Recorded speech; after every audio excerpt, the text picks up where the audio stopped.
Express ನಲ್ಲಿ ನೋಡ್ತಾ ಹೋಗೋಣ. ಮಾಜಿ ಮುಖ್ಯಮಂತ್ರಿ ದೇವರಾಜ ಅರಸು ಅವರ ದಾಖಲೆಯನ್ನ ಸರಿಗಟ್ಟಿರುವಂತಹ ಸಿದ್ದರಾಮಯ್ಯ ರಾಜ್ಯದ ದೀರ್ಘಾವಧಿ ಸಿಎಂ ಆಗಿ ಮೈಲಿಗಲ್ಲು ಸ್ಥಾಪಿಸಿದ್ದಾರೆ. ದೇವರಾಜ ಅರಸು ಅವರು ಒಟ್ಟು 2792 ದಿನ ಕರ್ನಾಟಕ ಮುಖ್ಯಮಂತ್ರಿಯಾಗಿದ್ದರು. ಇಂದಿಗೆ ಸಿಎಂ ಸಿದ್ದರಾಮಯ್ಯ ಆ ದಾಖಲೆಯನ್ನ ಸರಿಗಟ್ಟಿದ್ದಾರೆ. ಇನ್ನು ಅರಸು ದಾಖಲೆ ಮುರಿದ ಸಿದ್ದರಾಮಯ್ಯ ಅವರಿಗೆ AICC general secretary KC Venugopal ಅಭಿನಂದನೆಯನ್ನ ಸಲ್ಲಿಸಿದ್ರು. ನಿನ್ನೆ ಮೈಸೂರು ವಿಮಾನ ನಿಲ್ದಾಣದಲ್ಲಿ ಸಿದ್ದರಾಮಯ್ಯ ಭೇಟಿ ಮಾಡಿದ್ದ ವೇಣುಗೋಪಾಲ್ ಶುಭಾಶಯವನ್ನ ಕೋರಿದ್ದಾರೆ. ಸಿಎಂ ಸಿದ್ದರಾಮಯ್ಯ ದೇವರಾಜ ಅರಸು ಅವರ ದಾಖಲೆಯನ್ನ ಮುರಿದ ಹಿನ್ನೆಲೆಯಲ್ಲಿ ಮೈಸೂರಿನಲ್ಲಿ ಸಿಎಂ ಅಭಿಮಾನಿಗಳು ಸಂಭ್ರಮಾಚರಣೆಯನ್ನ ನಡೆಸ್ತಾ ಇದ್ದಾರೆ. ಇವತ್ತು ಮೈಸೂರಿನಲ್ಲಿ ಸಿಎಂ ಸಿದ್ದರಾಮಯ್ಯ ಪ್ರವಾಸವನ್ನ ಮಾಡ್ತಾ ಇದ್ದು ದಾಖಲೆ ಸರದಾರ ಹೆಸರಿನಲ್ಲಿ ಹಲವು ಕಾರ್ಯಕ್ರಮಗಳನ್ನು ಆಯೋಜನೆ ಮಾಡಲಾಗಿದೆ. ಮೈಸೂರು ನಗರ ಹಾಗೂ ಜಿಲ್ಲಾ ಮಟ್ಟದಲ್ಲಿ ಸಾಕಷ್ಟು ಕಡೆಗಳಲ್ಲಿ ಸಿದ್ದರಾಮಯ್ಯ ಅಭಿಮಾನಿಗಳು ಕಾರ್ಯಕ್ರಮಗಳನ್ನು ಹಮ್ಮಿಕೊಂಡಿದ್ದಾರೆ.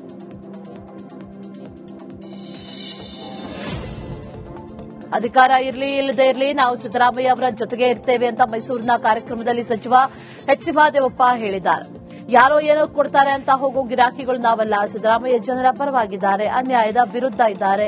ಸಿಎಂ ಸಿದ್ದರಾಮಯ್ಯನವರು ನುಡಿದಂತೆ ನಡೆದಿದ್ದಾರೆ. ಯದುವಂಶದ ಆಡಳಿತದ ನಂತರ ಉತ್ತಮ ಆಡಳಿತ ಕೊಟ್ಟಿದ್ದು ಸಿದ್ದರಾಮಯ್ಯ. ಇದನ್ನ ಹೇಳಿದ್ರೆ ಕೆಲವರ ಮೇಲೆ ಇದ್ದಕ್ಕಿದ್ದಂತೆ ದೆವ್ವ ಬಂದಾಗ ಆಗುತ್ತೆ ಅಂತ ಹೇಳಿದ್ದಾರೆ.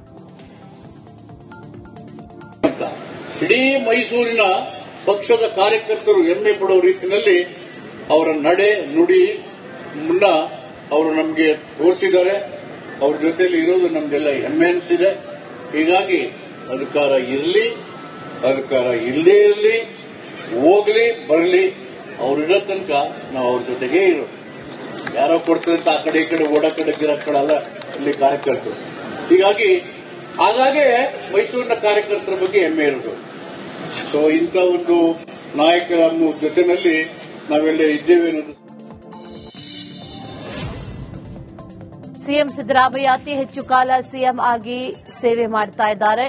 ಸಿಎಂ ಸಿದ್ದರಾಮಯ್ಯನವರು ದಾಖಲೆಯ ಸಾಲಿಗೆ ಸೇರ್ತಾ ಇದ್ದಾರೆ ಅಂತ ಶಿವಮೊಗ್ಗದಲ್ಲಿ ಕಾನೂನು ಮತ್ತು ಸಂಸದೀಯ ಸಚಿವ ಎಚ್ ಕೆ ಪಾಟೀಲ್ ಹೇಳಿದ್ದಾರೆ. ದೇವರಾಜ ಅರಸು ಅವರ ದಾಖಲೆ ದಾಟಿ ಸಿದ್ದರಾಮಯ್ಯ ಬರ್ತಾ ಇರೋದು ನಮಗೆ ಹೆಮ್ಮೆಯ ವಿಷಯ.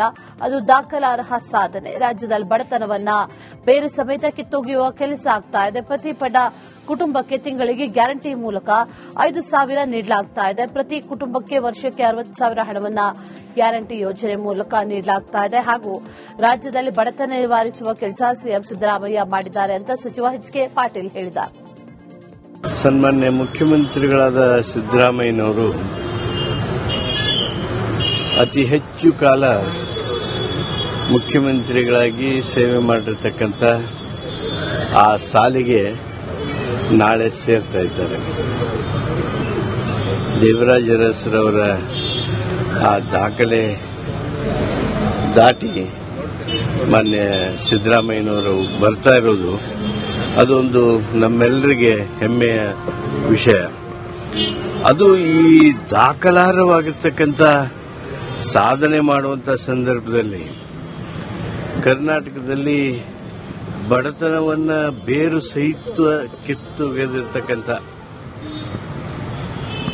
ಸುಮಾರು ಪ್ರತಿ ಕುಟುಂಬಕ್ಕೆ ಬಡ ಕುಟುಂಬಗಳಿಗೆ 60 ತಿಂಗಳಿಗೆ 5,000ದಂತೆ ವರ್ಷಕ್ಕೆ 60,000 ರೂಪಾಯಿ ಗ್ಯಾರಂಟಿ ಮೂಲಕ ನೀಡಿ, ಅದು ಶಕ್ತಿ ಇರ್ಬೋದು, ಅದು ಯುವನಿಧಿ ಇರ್ಬೋದು, ಅದು ಗೃಹಲಕ್ಷ್ಮಿ ಇರ್ಬೋದು, ಗೃಹಜ್ಯೋತಿ ಇರ್ಬೋದು, ಅನ್ನಭಾಗ್ಯ ಇರ್ಬೋದು. ಈ ಸಿಎಂ ಸಿದ್ದರಾಮಯ್ಯ ಅವರ ದಾಖಲೆಯನ್ನ ಬಿಜೆಪಿ ನಾಯಕರು ಗೇಲಿ ಮಾಡಿದ್ದಾರೆ. ಖಜಾನೆ ಖಾಲಿ ಮಾಡಿ ಕೂತಿರೋದೇ ಸಿದ್ದರಾಮಯ್ಯ ಅವರ ಸಾಧನೆ. ಎಷ್ಟು ದಿನ ಇದ್ದೆ ಅನ್ನೋದಲ್ಲ, ಏನ್ ಕೆಲಸ ಮಾಡಿದೆ ಅನ್ನೋದು ಮುಖ್ಯ ಅಂತ ಸಿದ್ದರಾಮಯ್ಯ ದಾಖಲೆ ದಿನಗಳ ಪೂರೈಕೆಯ ಬಗ್ಗೆ ಬಿಜೆಪಿ ನಾಯಕರು ವ್ಯಂಗ್ಯವಾಡಿದ್ದಾರೆ. ದೇವರಾಜ ಅರಸು ಅವರು ಮಾಡಿರೋ ಕೆಲಸದಲ್ಲಿ ಅರ್ಧ ಕೆಲಸ ಸಿದ್ದರಾಮಯ್ಯ ಮಾಡಿಲ್ಲ. ರಾಜ್ಯದಲ್ಲಿ ಕಾನೂನು ಸುವ್ಯವಸ್ಥೆ ಹಾಳಾಗಿರೋದೇ ಸಿದ್ದರಾಮಯ್ಯ ಆಡಳಿತದ ಸಾಧನೆಯಾಗಿದೆ. 17 ಬಜೆಟ್ ಅನ್ನ ಮಂಡಿಸಿದ್ರು, ಅಭಿವೃದ್ಧಿ ಇಲ್ಲ. ಮುಸ್ಲಿಂ ಧರ್ಮದ ಓಲೈಕೆ ಅವರ ಪ್ರಮುಖ ಸಾಧನೆ ಅಂತ ಅಶೋಕ್ ಕಿಡಿಕಾರಿದ್ದಾರೆ. ಸಿದ್ದರಾಮಯ್ಯನವರು ಈ ರಾಜ್ಯದ ಮುಖ್ಯಮಂತ್ರಿಯಾಗಿ ದಾಖಲೆ ಮಾಡಕ್ಕೋಸ್ಕರ ಮುಖ್ಯಮಂತ್ರಿಯಾಗಿದ್ದಾರೆ. ದೇವರಾಜ ಅರಸು ಅವರ ದಾಖಲೆ ಮುರಿಬೇಕು ಅಂತೇಳಿ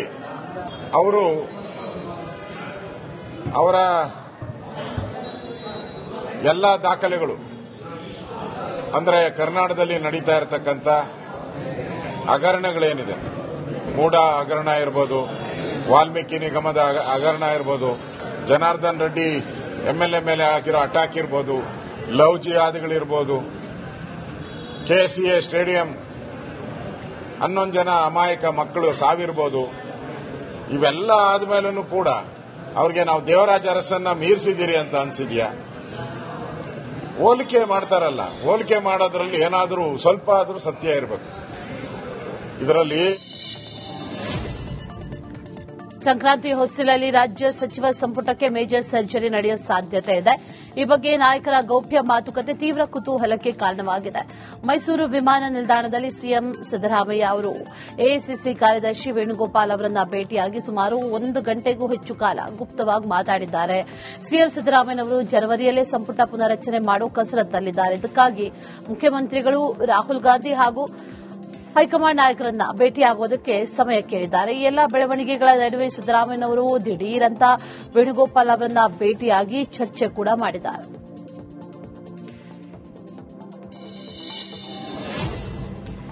ವಕೀಲ್ ಕಾಲೋನಿಯ ನಿವಾಸಿಗಳಿಗೆ ಫ್ಲಾಟ್ ನೀಡೋ ವಿಚಾರಕ್ಕೆ ಸಚಿವ ಕೃಷ್ಣ ಬೈರೇಗೌಡ ಕೊನೆಗೂ ಕೂಡ ಮೌನ ಮುರಿದಿದ್ದಾರೆ. ಅಲ್ಲಿನ ನಿವಾಸಿಗಳಿಗೆ ಪರ್ಯಾಯ ವಸತಿ ನೀಡುವಂತೆ ಸರ್ಕಾರದ ಕ್ರಮವನ್ನ ಸಮರ್ಥಿಸಿದ್ದಾರೆ. ವಕೀಲ್ ಕಾಲೋನಿಯಲ್ಲಿ ಬಾಂಗ್ಲಾದೇಶಿಯರು ಇದ್ರೆ ಕೇಂದ್ರ ಸರ್ಕಾರ ಅವರ ವಿರುದ್ಧ ಯಾಕೆ ಕ್ರಮ ಕೈಗೊಳ್ಳಿಲ್ಲ? ಇಷ್ಟು ದಿನ ಏನ್ ಕಡಲೆಕಾಯಿ ತಿಂತಾ ಇದ್ರಾ ಅಂತ ಪ್ರಶ್ನಿಸಿದ್ದಾರೆ.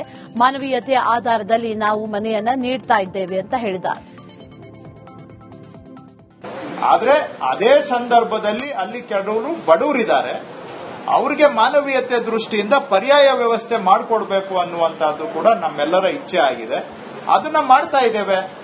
ಈಗ ನೀವು ಒತ್ತುವರಿ ಮಾಡಿರೋರಿಗೆ ಓವರ್ ನೈಟ್ ಸೊಲ್ಯೂಷನ್ ಕೊಟ್ಬಿಡ್ಬೇಕಾಗಾದ್ರೆ, ಆದ್ರೆ ಅದೇ ಸಂದರ್ಭದಲ್ಲಿ ಅಲ್ಲಿ ಕೆಲವರು ಬಡವರಿದ್ದಾರೆ, ಅವರಿಗೆ ಮಾನವೀಯತೆ ದೃಷ್ಟಿಯಿಂದ ಪರ್ಯಾಯ ವ್ಯವಸ್ಥೆ ಮಾಡಿಕೊಡ್ಬೇಕು ಅನ್ನುವಂತಹದ್ದು ಕೂಡ ನಮ್ಮೆಲ್ಲರ ಇಚ್ಛೆ ಆಗಿದೆ.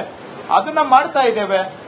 ಈಗ ನೀವು ಒತ್ತುವರಿ ಮಾಡಿರೋರಿಗೆ ಓವರ್ ನೈಟ್ ಸೊಲ್ಯೂಷನ್ ಕೊಟ್ಬಿಡ್ಬೇಕಾಗಾದ್ರೆ, ಆದ್ರೆ ಅದೇ ಸಂದರ್ಭದಲ್ಲಿ ಅಲ್ಲಿ ಕೆಲವರು ಬಡವರಿದ್ದಾರೆ, ಅವರಿಗೆ ಮಾನವೀಯತೆ ದೃಷ್ಟಿಯಿಂದ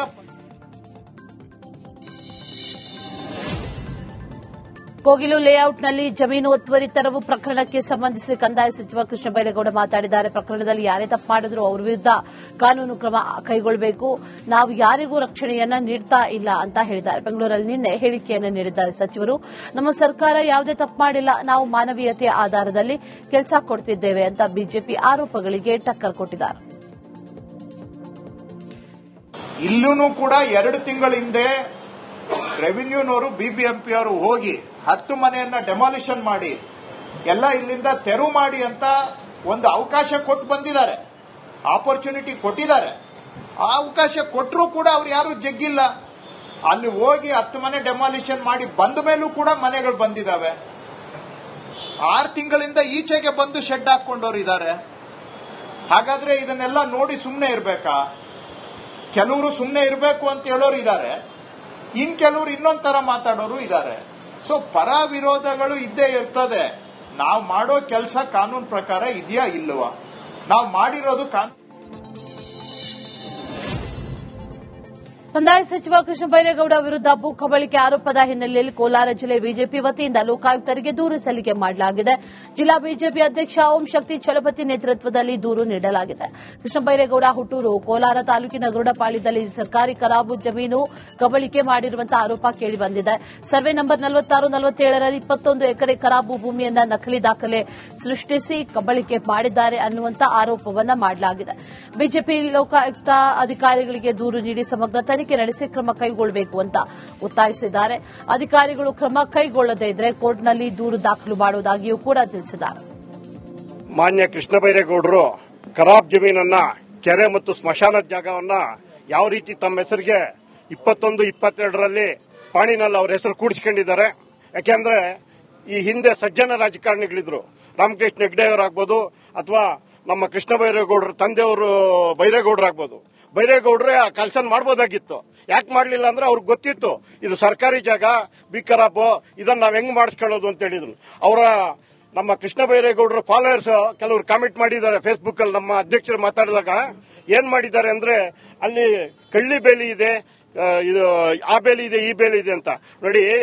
ಅವ್ರಿಗೆ ಎಲ್ಲ ಸರ್ಕಾರ ಯಾವಾಗ ಖರಾಬ್ ಇರುತ್ತೆ ಆ ಜಾಗಕ್ಕೂ ನಾವು ಬೇಲಿ ಹಾಕೊಳ್ಳೋದೇನು ದೊಡ್ಡ ಕೆಲಸ ಅಲ್ಲ. ಬೇಲಿ ಆದಷ್ಟಕ್ಕದೇ ಬೆಳೀತಾ. ಬೀದರ್ನ ಕೆಡಿಪಿ ಸಭೆಯಲ್ಲಿ ಎಂಎಲ್ಎ ಸಿದ್ದು ಪಾಟೀಲ್ ಹಾಗೂ ಎಂಎಲ್ಸಿ ಭೀಮರಾವ್ ಪಾಟೀಲ್ ನಡುವೆ ವಾಗ್ವಾದ ನಡೆದಿದೆ. ಘಟನೆಯ ಹಿನ್ನೆಲೆಯಲ್ಲಿ ಹುಮ್ನಾಬಾದ್ ಎಂಎಲ್ಸಿ ಭೀಮರಾವ್ ಪಾಟೀಲ್ ನಿವಾಸದ ಎದುರು ನೂರಾರು ಕಾರ್ಯಕರ್ತರು ಜಮಾವಣೆಗೊಂಡಿದ್ದರು. ಭೀಮರಾವ್ ಬೆಂಬಲಿಗರು ಶಾಸಕ ಸಿದ್ದು ಪಾಟೀಲ್ ವಿರುದ್ಧ ಆಕ್ರೋಶವನ್ನ ವ್ಯಕ್ತಪಡಿಸಿದ್ದಾರೆ. ಹೇಳಿದ್ದೀವಿ ಏನೋ ಕೃಷ್ಣ ಬೈರೇಗೌಡರಿಗೆ ಏನನ್ನ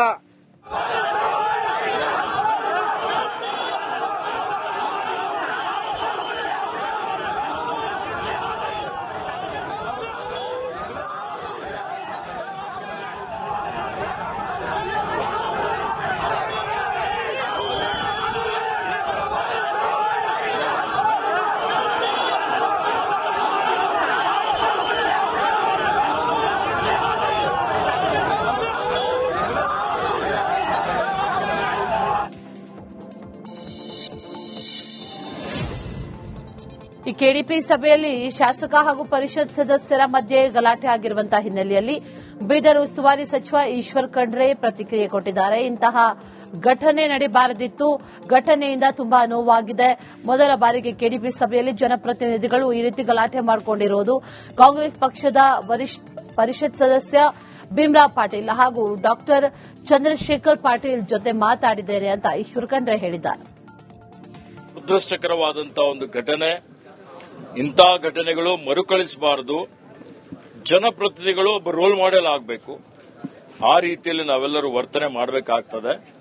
ಇವತ್ತು ನನಗೂ ಬಹಳಷ್ಟು ನೋವಾಗಿದೆ.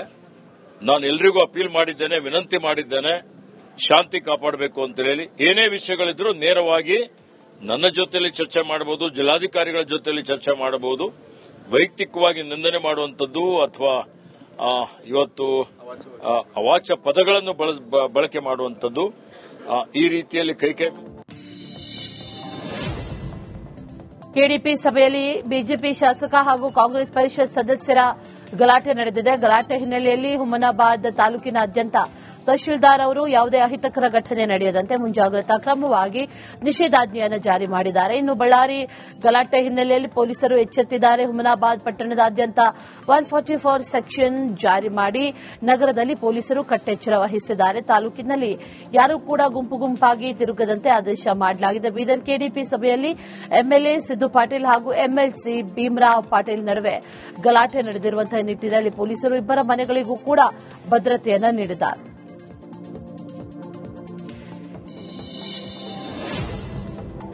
ಬೀದರ್ನ ಕೆಡಿಪಿ ಸಭೆಯಲ್ಲಿ ಬಿಜೆಪಿ ಶಾಸಕರ ಮೇಲೆ ಹಲ್ಲೆ ಮಾಡುವ ಪ್ರಯತ್ನ ನಡೆದಿದೆ. ಸಚಿವರ ಮುಂದೆಯೇ ಹಲ್ಲೆಗೆ ಯತ್ನ ನಡೆದಿದೆ ಅಂತ ವಿಪಕ್ಷ ನಾಯಕ ಆರ್ ಅಶೋಕ್ ಕಿಡಿಕಾರಿದ್ದಾರೆ. ಬಳ್ಳಾರಿಯಲ್ಲಿ ಶಾಸಕ ಜನಾರ್ದನ್ ರೆಡ್ಡಿ ಮೇಲೆ ಗುಂಡು ಹಾರಿಸುವ ಪ್ರಯತ್ನ ನಡೆದಿತ್ತು. ಮತ್ತೊಂದು ಕಡೆಯಲ್ಲಿ ಕೇಂದ್ರ ಸಚಿವ ವಿ ಸೋಮಣ್ಣ ಅವರ ಮೇಲೆ ಚೇರ್ ಎಸೆದಿದ್ದಾರೆ. ರಾಜ್ಯದಲ್ಲಿ ಏನ್ ನಡೀತಾ ಇದೆ? ಕೇಂದ್ರ ಸಚಿವರಿಗೆ ಕೊಡಬೇಕಾದಂತಹ ಸೆಕ್ಯೂರಿಟಿ ಕೂಡ ಇಲ್ಲದಂತಾಗಿದೆ. ಗೃಹ ಇಲಾಖೆಯನ್ನ ಯಾರು ನಡೆಸ್ತಾ ಇದ್ದಾರೆ? ಮಂತ್ರಿ ಮೂಕ ಪ್ರೇಕ್ಷಕರ ರೀತಿ ಇದ್ದಾರೆ ಅಂತ ಅಶೋಕ್ ವಾಗ್ದಾಳಿಯನ್ನು ನಡೆಸಿದ್ದಾರೆ. ಘಟನೆಗಳಾದ್ರೆ ಏನಾಗ್ತೈತೆ, ಆ ಹೆಣ್ಮಗಳ ಸ್ಥಿತಿ ಏನಾಗಬೇಕು. ನಾನು ಕ್ಯಾಮ್ರಾಗೆ ಕ್ಯಾಮ್ರಾದವ್ರು ನೀವು ಬಂದಾಗ ಅವ್ರಿಗೆ ನಾನು ನೋಡಿದ್ರೆ ಬೇರೆ ಏರಿಯಾಗೆ ನಾನು ಕಾಲೇಜ್ಗೆ ಹೋಗಕ್ಕಾಗಲ್ಲ ಅನ್ನೋ ಭಯ. ಅಂದ್ರೆ ಭಯ ಭೀತಿ ಬೀಳಿಸುವಂಥದ್ದು ಅವ್ರದ ಉದ್ದೇಶ. ಭಯ ಬೀಳಿಸುವಂಥದ್ದು ಇದು ಅವ್ರ ಉದ್ದೇಶ. ಇದು ಈ ಸರ್ಕಾರಕ್ಕೆ ಒಳ್ಳೇದಲ್ಲ. ಕೋಗಿಲು ಘಟನೆ ಆಗಿದೆ. ಇವತ್ತು ಇಲ್ಲಿ ಮೇಲ್ಮರತ್ತೂರು ಓಂ ಶಕ್ತಿದು ಘಟನೆ, ಇವೆಲ್ಲ ಒಂದ್ರ ಮೇಲೆ ಒಂದು ಆಗ್ತಾನೆ ಇದೆ. ಅಲ್ಲಿ ನೋಡಿದ್ರೆ ಜನಾರ್ದನ್ ರೆಡ್ಡಿ ಮನೆ ಮೇಲೆ ಗುಂಡಿನ ದಾಳಿ.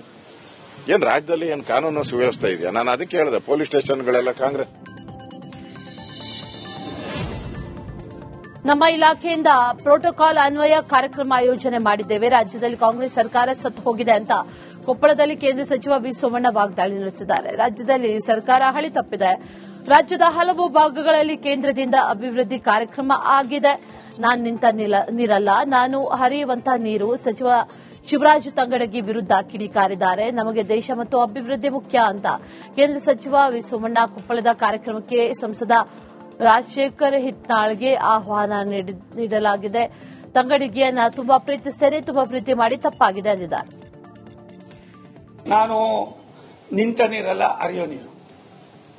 ರಾಷ್ಟ್ರದ ಪ್ರಧಾನಮಂತ್ರಿಗಳು 11 ವರ್ಷದಲ್ಲಿ ಯಾವ್ಯಾವ ರೀತಿ ಕರ್ನಾಟಕದಲ್ಲಿ 49,000 ಕೋಟಿ ರೂಪಾಯಿ ಯೋಜನೆ ನಡೀತಾ ಇದೆ ಯಜಮಾನ್ರೆ.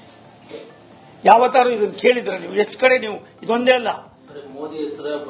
ಹೌದು, ತಪ್ಪೇನಿದೆ?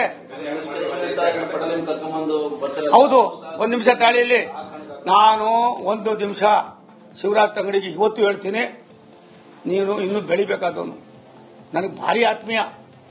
ನಾನೇ ಫೋನ್ ಮಾಡಿ ಹೇಳಿದ್ದು, ಅವ್ನು ಬರ್ತಾನೆ ಇರಲಿಲ್ಲ. ಆ ಇವರವರು MP ಹೇಳಿದ್ರು, ಅಣ್ಣ ಒಂದ್ಸಾರಿ ಫ್ರೆಂಡಲ್ಲೂ ಹೇಳ್ಬಿಡೋಣ ಅಂದ್ರು. ನಂದೇ ತಪ್ಪಾಯ್ತೇನೋ ಅನ್ನಿಸ್ತದೆ. ಅದಕ್ಕೆ ಮನುಷ್ಯನಿಗೆ ತಾಳ್ಮೆನೂ ಬೇಕು.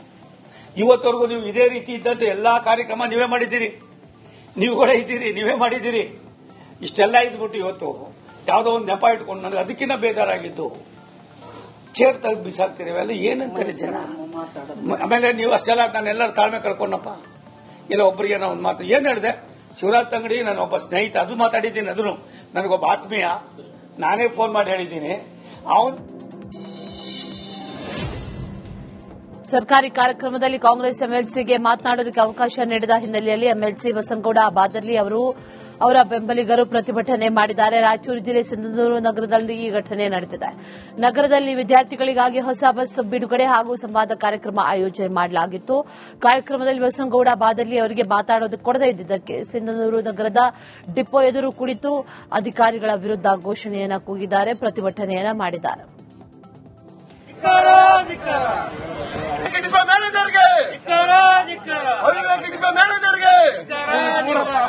ಅವರೊಬ್ರು ಶಾಸಕರದಾರ, ಮಾತಾಡ್ಬೇಕಲ್ಲ ಅವರಿಗೆ. ಆಪರೇಷನ್ ನನ್ನ ಹತ್ರ ಬೇಡ. ಅವಿವೇಕ ಡಿಪೋ ಮ್ಯಾನೇಜರ್ಗೆ ಅವಿವೇಕ ಡಿಪೋ ಮ್ಯಾನೇಜರ್ಗೆ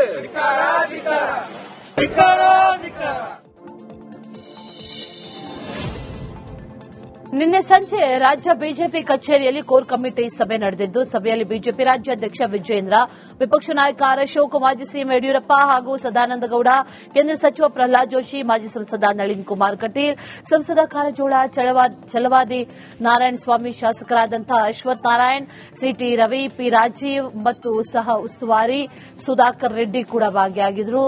ಸಿದ್ದರಾಮಯ್ಯ ಸರ್ಕಾರದ ವಿರುದ್ಧ ಮುಂದಿನ ಹೋರಾಟದ ಬಗ್ಗೆ ಚರ್ಚೆ ಮಾಡಲಾಗಿದ್ದು, ಕೋಗಿಲು ಹೋರಾಟವನ್ನು ಮತ್ತಷ್ಟು ತೀವ್ರಗೊಳಿಸುವುದಕ್ಕೆ ತೀರ್ಮಾನಿಸಲಾಗಿದೆ ಅಂತ ಹೇಳಿದ್ದಾರೆ.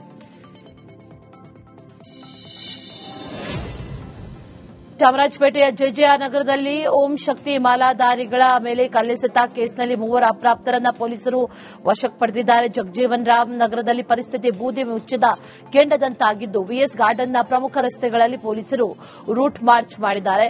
ಕಲ್ಲು ತೂರಾಟ ನಡೆದ ಮತ್ತು ಆ ಸ್ಥಳದ ಸುತ್ತಮುತ್ತಲ ಏರಿಯಾದಲ್ಲೂ ಕೂಡ ಪೊಲೀಸರು ಪಥಸಂಚಲನ ಮಾಡಿದ್ದು, ಕಿಡಿಗೇಡಿಗಳಿಗೆ ಪರೋಕ್ಷವಾಗಿ ಸಂದೇಶ ರವಾನಿಸಿದ್ದಾರೆ.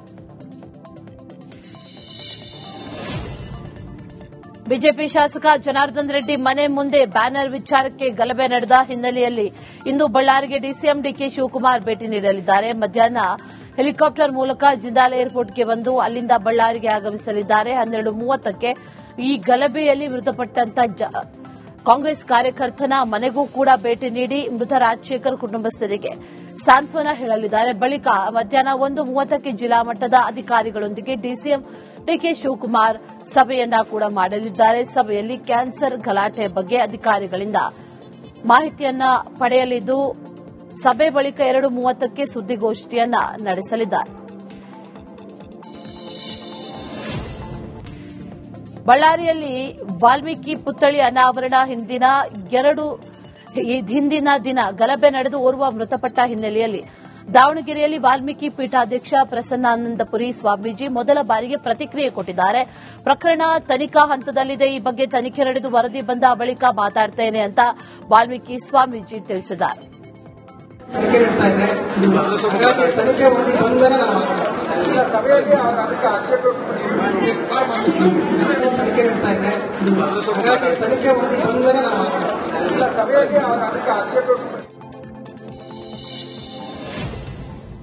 ಮುಳ್ಳಿನ ಗುಡಿ ಏರಿ ಕಳಸ ಕೀಳು ಜಾತ್ರೆ ಬಹಳ ಅದ್ದೂರಿಯಾಗಿ ಚಿತ್ರದುರ್ಗದಲ್ಲಿ ನಡೆದಿದೆ.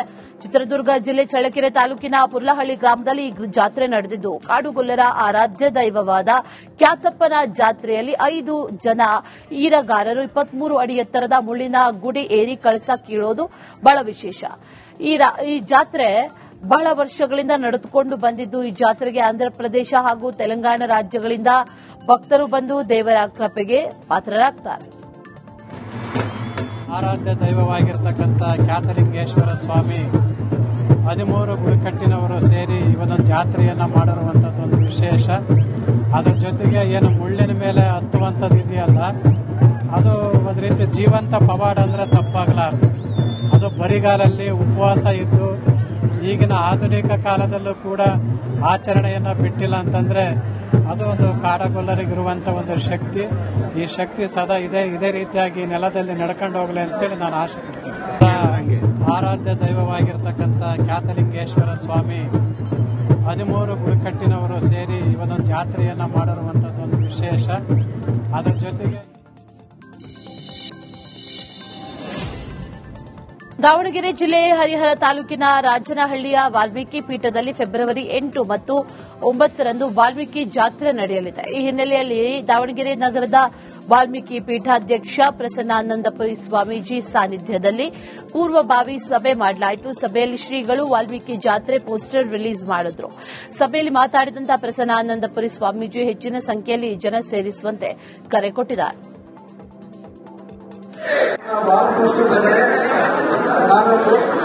ಆದಿಕವಿ ಮಹರ್ಷಿ ವಾಲ್ಮೀಕಿ ಅವರಿಗೆ, ಶಿವಭಕ್ತ ಬೇಡ ಕಣ್ಣಪ್ಪನವರಿಗೆ, ಕಡಗಲಿ ಬೇಡರಿಗೆ, ಭಕ್ತ ಭೂಕರಿಗೆ,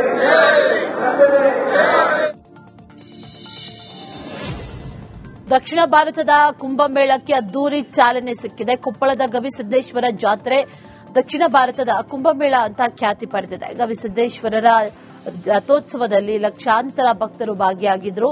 ಇನ್ನು ರಥೋತ್ಸವಕ್ಕೆ ಮೇಘಾಲಯದ ರಾಜ್ಯಪಾಲರಾದಂತಹ ವಿಜಯ್ ಶಂಕರ್ ಅವರು ಕೂಡ ಚಾಲನೆಯನ್ನ ನೀಡಿದ್ರು. ರಥೋತ್ಸವದಲ್ಲಿ ಸಚಿವ ಶಿವರಾಜ್ ತಂಗಡಗಿ, ಸಂಸದ ಜಗದೀಶ್ ಶೆಟ್ಟರ್ ಹಾಗೂ ಮಾಜಿ ಸಚಿವ ಸಿಸಿ ಪಾಟೀಲ್ ಸೇರಿ ಹಲವರು ಭಾಗಿಯಾಗಿದ್ದರು. ದಕ್ಷಿಣದ ಕುಂಭಮೇಳ ಕೊಪ್ಪಳದ ಗವಿಸಿದ್ದೇಶ್ವರ ಜಾತ್ರೆಯ ವೈಭವದ ದೃಶ್ಯ ಡ್ರೋನ್ ಕ್ಯಾಮೆರಾದಲ್ಲಿ ಸೆರೆಯಾಗಿದೆ. ಗವಿಸಿದ್ದೇಶ್ವರ ಜನ ಜಾತ್ರೆಯ ಮೋಹಕ ದೃಶ್ಯ ಬಹಳ ಸುಂದರವಾಗಿ ಸೆರೆಯಾಗಿದೆ. ಲಕ್ಷಾಂತರ ಭಕ್ತರ ನಡುವೆ ಸಾಗಿದಂತ ಮಹಾರಥೋತ್ಸವದ ವಿಹಂಗಮ ನೋಟ ಬಹಳ ಅದ್ಭುತವಾಗಿದೆ.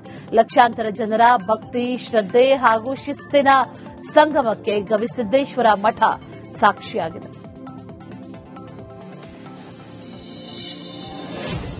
ಕುಂದಾಪುರ ತಾಲೂಕಿನ ನೇರಳಕಟ್ಟೆಯ ಶೆಟ್ರಕಟ್ಟೆ ಪೆಟ್ರೋಲ್ ಬಂಕ್ ಬಳಿ ಭೀಕರ ಅಪಘಾತ ಸಂಭವಿಸಿದೆ.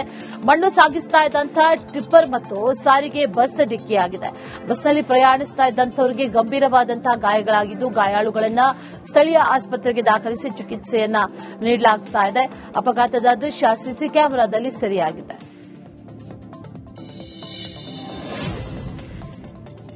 ಇನ್ನು ಸ್ನೇಹಿತೆಯ ಕಣ್ಣೆದುರಲ್ಲೇ ಯುವತಿ ನದಿಗೆ ಹಾರಿ ಪ್ರಾಣ ಬಿಟ್ಟಿದ್ದಾಳೆ. ಪ್ರೀತಿ ವೈಫಲ್ಯ ಹಿನ್ನೆಲೆಯಲ್ಲಿ ಯುವತಿ ಆತ್ಮಹತ್ಯೆ ಮಾಡಿಕೊಂಡಿರುವಂತಹ ಅನುಮಾನ ಮೂಡಿದೆ.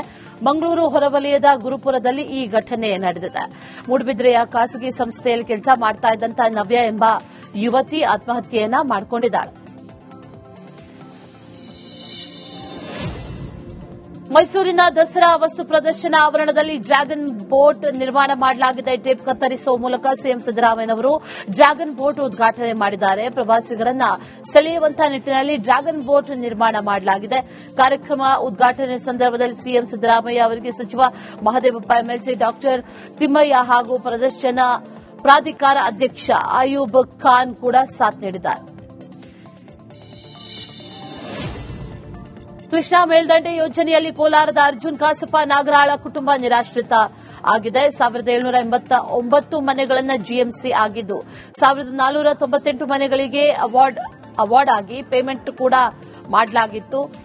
ಅಡಿಷನಲ್ ಲಿಸ್ಟ್ನಲ್ಲಿ ಅರ್ಜುನ್ ಅವರ ಕುಟುಂಬದ ಮನೆ ಇತ್ತು. ಪುನರ್ವಸತಿ ಕೇಂದ್ರದಲ್ಲಿ ಮನೆ ಕಟ್ಟಿಕೊಳ್ಳಲು ಸ್ಥಳ ಮಂಜೂರು ಮಾಡಬೇಕು ಹಾಗೂ 22,000 ಹಣವನ್ನು ಅನುಕಂಪದ ಆಧಾರದ ಮೇಲೆ ನೀಡಬೇಕು ಅಂತ ಮನವಿ ಸಲ್ಲಿಕೆ ಮಾಡಲಾಗಿದೆ. ಚಿಕ್ಕಮಗಳೂರಿನ 16 ಎಕರೆ ಅರಣ್ಯ ಪ್ರದೇಶದಲ್ಲಿ ಕಾಡ್ಗಿಚ್ಚು ಸಂಭವಿಸಿದೆ. ನಿರಂತರ ಗಾಳಿಯಿಂದ ಬೆಂಕಿ ಹೆಚ್ಚುತ್ತಾ ಇದೆ. ಚಿಕ್ಕಮಗಳೂರು ಜಿಲ್ಲೆಯ ಕಡೂರು ತಾಲೂಕಿನ ಸಕ್ರಾಯಪಟ್ಟಣ ಸಮೀಪದ ಗುಡ್ಡದಲ್ಲಿ ಕಾಡ್ಗಿಚ್ಚು ಹೊತ್ತಿಕೊಂಡಿದೆ. ಅರಣ್ಯ ಇಲಾಖೆ ಸಿಬ್ಬಂದಿ ಸ್ಥಳೀಯರ ಸಹಕಾರದಿಂದ ಬೆಂಕಿ ನಂದಿಸಿದ್ದಾರೆ. ವಿದ್ಯುತ್ ಶಾರ್ಟ್ ಸರ್ಕ್ಯೂಟ್ನಿಂದ ಕಬ್ಬಿನ ಹೊಲಕ್ಕೆ ಬೆಂಕಿ ಹೊತ್ತಿಕೊಂಡಿದೆ. ಜುಂಜೂರಕೊಪ್ಪ ಹಾಗೂ ರೂಗಿ ಗ್ರಾಮದ ವ್ಯಾಪ್ತಿಯ 150 ರಿಂದ 200 ಎಕರೆ ಕಬ್ಬಿನ ಬೆಳೆಗಳಿಗೆ ಆಕಸ್ಮಿಕವಾಗಿ ಬೆಂಕಿ ತಗುಲಿ ಕಬ್ಬಿನ ಬೆಳೆ ಸಂಪೂರ್ಣವಾಗಿ ಸುಟ್ಟು ಕರಕಲಾಗಿದೆ. ಇನ್ನು ಬೆಂಕಿ ನಂದಿಸೋದಕ್ಕೆ ಅಗ್ನಿಶಾಮಕ ಸಿಬ್ಬಂದಿ ಹಾಗೂ ಸ್ಥಳೀಯರು ಹರಸಾಹಸ ಪಟ್ಟಿದ್ದಾರೆ. ಸುಟ್ಟು ಕರಕಲಾದ ಕಬ್ಬಿನ ಬೆಳೆಯನ್ನ ಜಿಲ್ಲಾಧಿಕಾರಿ ಸಂಗಪ್ಪ ಜಮಖಂಡಿ, ಎಸಿ ಶ್ವೇತಾ ವೆದಿಕರ್ ಹಾಗೂ ಅನಿಲ್ ಬಡಿಗೇರ್ ಪರಿಶೀಲನೆ ನಡೆಸಿದ್ದಾರೆ.